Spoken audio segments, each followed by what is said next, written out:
नमस्कार, मैं हूँ मनविंदर। एमबीएन नेटवर्क पे आप सभी लोगों का बहुत स्वागत है।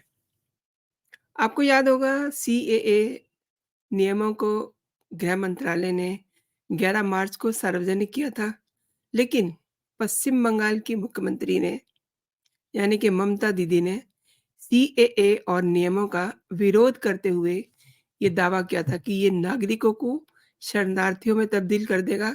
ये उनका लॉजिक था। आई I मीन mean, अब मतुआ समुदाय जो बांग्लादेश से आए हुए हैं दलित, उनके प्रतिनिधियों में सीएए और इसके नियमों को लेकर के बहुत उत्साह है, वो खुश हैं। लेकिन पश्चिम बंगाल के बहुत से लोग गृह मंत्रालय के पोर्टल पर जो नई नागरिकता के लिए आवेदन करना चाहिए, उसके इच्छुक नहीं हैं। ऐसा क्यों हो रहा है? ऐसा इसलिए हो रहा है क्योंकि ममता दीदी खुद बहुत बार गलत बातों को प्रमोट करती हैं। ममता दीदी इस समय हर वो बयान दे रही हैं जिससे उनका एक खास वर्ग का वोट बैंक जो है वो बचा रहे, जिसको हम तुष्टीकरण कहते हैं। अच्छा, उनके सिर में पिछले दिनों चोट लग गई थी, माथे पर आपने देखा होगा। काफ़ी उसके फ़ोटोज़ वायरल हुए थे और एक लंबे अंतराल के बाद 31 मार्च को उन्होंने अपना चुनावी अभियान फिर से शुरू किया। लेकिन उसी दिन उन्होंने सीएए पे अपना दोबारा से बयान दिया। उन्होंने कहा कि सीएए के तहत नागरिकता के आवेदन आप बिल्कुल मत कीजिए, बिल्कुल मत मानिए इस बात को, नहीं तो आप विदेशी हो जाएँगे। अब ये बात बिल्कुल समझ से परे की है। अगर कोई नीति बनाई जा रही है देश के लिए, तो कम से कम मुख्यमंत्रियों से ये उम्मीद होती है। अब इसमें पार्टी दल का कोई मतलब नहीं है। जो नीति बनती है पूरे देश, पूरे राष्ट्र के लिए बनती है।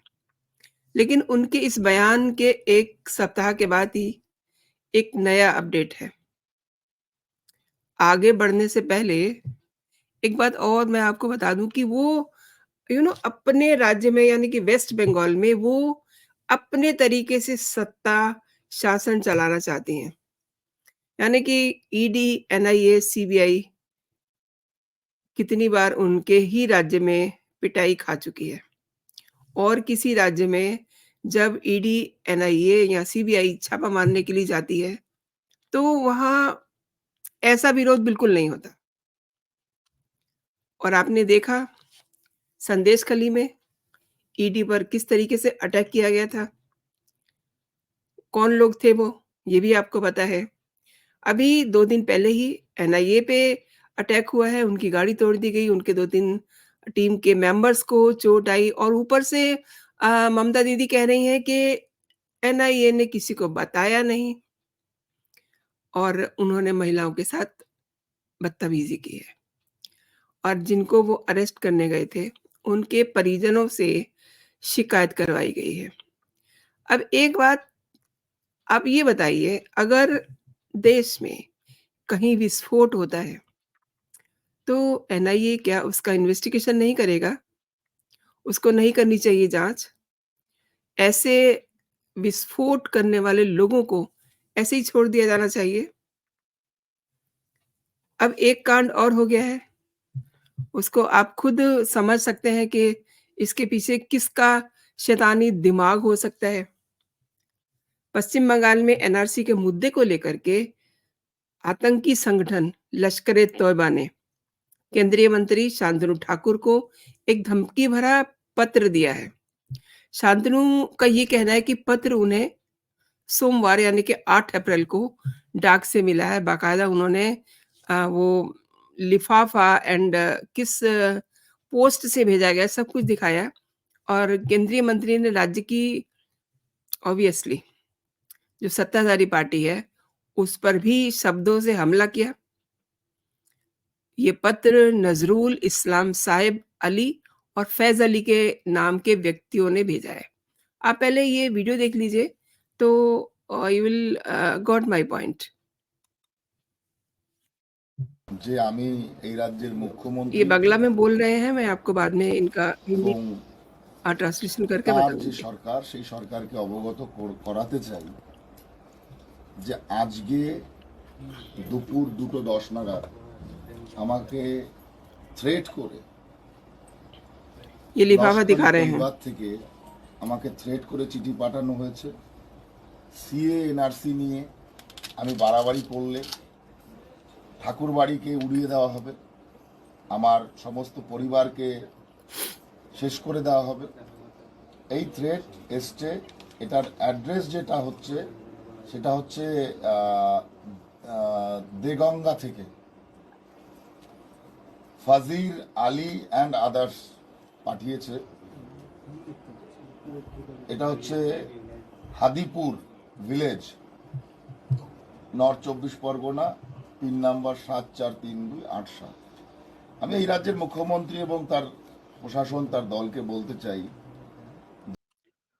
तो आपने देखा कि इन्होंने बाकायदा वो एनवेलप दिखाया, उसका पता बताया। अब क्या लिखा हुआ है ये भी मैं बताती हूँ। चूँकि वो बांग्ला भाषा में बोल रहे थे तो बहुत सारे आप लोगों में से ऐसे दर्शक होंगे जो बांग्ला भाषा नहीं जानते होंगे। जैसा कि आपने देखा वो बात रख रहे हैं अपनी वीडियो में बांग्ला भाषा में, तो उन्होंने कहा कि वो अ, शांतनु बाबू, मुझे आशा है कि आप ठीक हैं। ये पत्र में लिखा हुआ है। शांतनु बाबू, मुझे आशा है कि आप ठीक हैं। मैं आपको बता दूँ कि अगर पश्चिम बंगाल में एनआरसी हुआ और एनआरसी के कारण मुसलमानों पर कोई अत्याचार हुआ तो पश्चिम बंगाल और पूरा भारत जल उठेगा। आप गौर कीजिए शब्दों पर कि पूरा भारत जल उठेगा। आपका टैगोर हाउस उड़ा दिया जाएगा, ठाकुरबाड़ी में किसी व्यक्ति को रहने नहीं दिया जाएगा। क्या आपने लश्कर-ए-तौबा का नाम सुना है? हम लश्कर-ए-तौबा के सदस्य हैं। अब ये धमकी भरा पत्र भेजे जाने को लेकर के राज्य की तृणमूल सरकार पर उन्होंने हमला बोला है। ऑब्वियसली चीज़ें अगर आप कनेक्ट करें, तो बात किस पे आती है? तो शांतनु ने कहा है कि मैं इस राज्य के मुख्यमंत्री और सरकार को ये बताना चाहता हूँ कि सोमवार को 2:10 पर आतंकवादी संगठन लश्कर-ए-तौबा ने एक धमकी भरा पत्र भेजा है। उसमें जो लिखा है मैंने आपको बताया ही है कि एनआरसी पर कुछ भी ज़्यादती की तो ठाकुरबाड़ी को उड़ा दिया जाएगा। और उन्होंने मुख्यमंत्री को ये कहा है कि कोई आतंकवादी संगठन राज्य के सांसद या मंत्री को इस तरीके की धमकी नहीं दे सकता। और बंगाल में लोकतंत्र की जो स्थिति है, उस पर भी उन्होंने उनका ध्यान आकर्षित कराया। ऐसे उग्रवादी समूह तृणमूल के समर्थन से पोषित हो रहे हैं, ये भी वो कह रहे हैं कि इसीलिए धमकी दी जा रही है।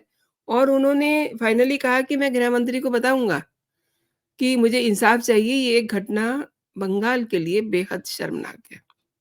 ये सब केंद्रीय मंत्री शांतनु ठाकुर कह रहे हैं।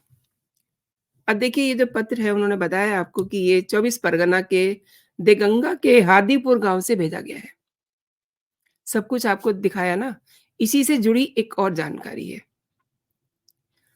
वो जानकारी ये है कि पश्चिम बंगाल पुलिस ने केंद्रीय मंत्री इन्हीं को शांतनु ठाकुर के खिलाफ इनकी चाची और टीएमसी सांसद ममता बाला ठाकुर की शिकायत पर एक एफआईआर दर्ज की है।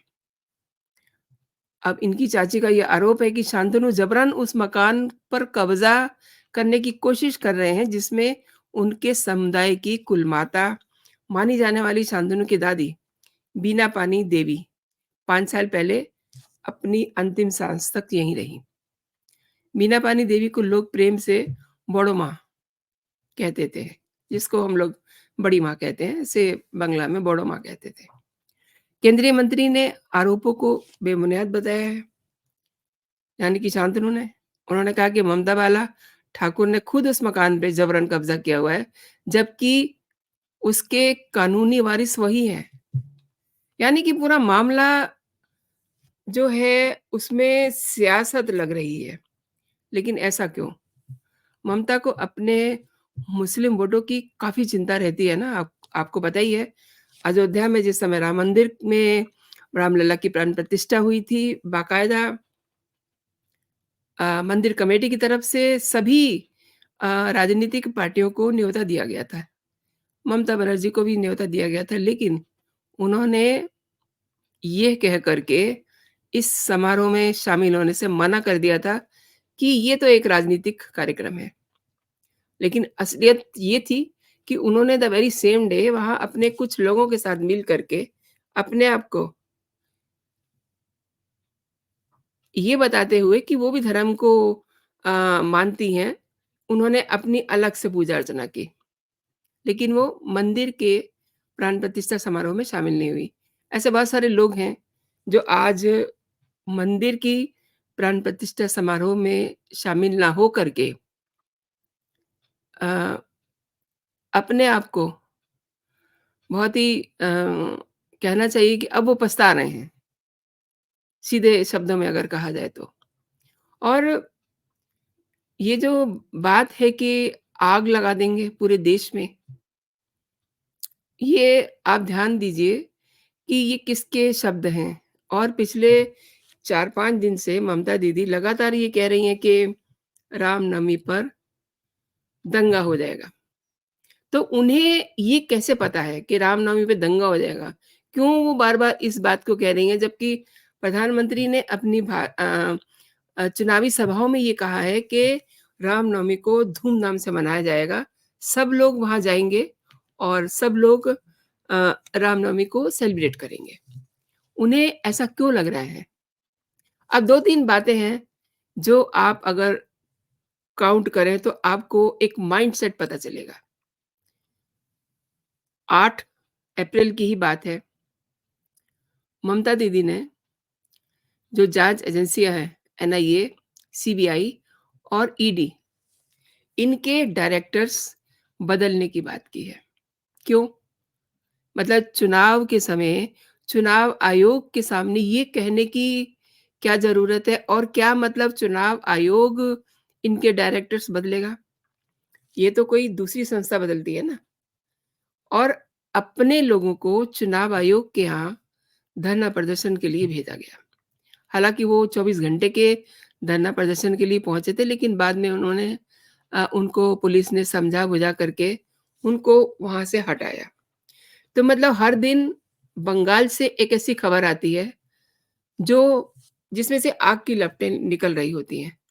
2 दिन पहले ही इसी वेस्ट बंगाल में लोकेश चटर्जी को मैनहैंडलिंग फेस करनी पड़ी। वो पूजा अर्चना करके आ रही थी, उनकी गाड़ी को घेर लिया गया और उनके साथ बदतमीज़ी की गई। उनकी गाड़ी के बोनट को ज़ोर-ज़ोर से ठोका गया। मैंने लास्ट अपने वीडियो में ये दिखाया था कि किस तरीके का व्यवहार इस समय देखा जा रहा है वेस्ट बंगाल में। मतलब इतनी अराजकता की स्थिति, जो कभी आज से 10-12 साल पहले उत्तर प्रदेश और बिहार में देखने को मिलती थी। अब यहाँ तो योगी का डंडा चलता है तो किसी की मजाल नहीं है कि कोई ऐसी चूचड़ाव कर जाए। लेकिन उस राज्य का क्या होगा जहाँ पर वहाँ का मुख्यमंत्री ही शह दे। अब कई बार वो कह चुके हैं इस बात को। एक एक बात और है, ईडी एंड सीबीआई के लिए जो वो बात कर रही हैं, आपको याद है वेस्ट बंगाल के संदेशखाली में ईडी पर हमला हुआ था। उसके बाद 2 दिन के बाद ही एनआईए पे हमला होता है। तो मतलब ये जो गुंडा एलिमेंट्स हैं, इनको अगर अरेस्ट करने के लिए ये जाँच एजेंसियाँ जाती हैं, तो इन पे हमले करवाए जाएँगे। और उसपे उनका कहना ये है कि ये जाँच एजेंसियाँ थ्रू प्रॉपर चैनल नहीं आती हैं। तो थ्रू प्रॉपर चैनल की जहाँ तक बात है, आपको याद होगा एक पुलिस ऑफिसर के जब सीबीआई पूछताछ करने के लिए जाती है, तो ममता दीदी ने क्या किया था? मतलब एक सिटिंग चीफ मिनिस्टर धरने पे बैठ जाता है और उसके बाद की घटना, ईडी पर संदेशखाली के लोगों ने हमला किया। उसके बाद एनआईए पे हमला होता है। तो ये सब चीज़ें वेस्ट बंगाल में ही क्यों होती हैं?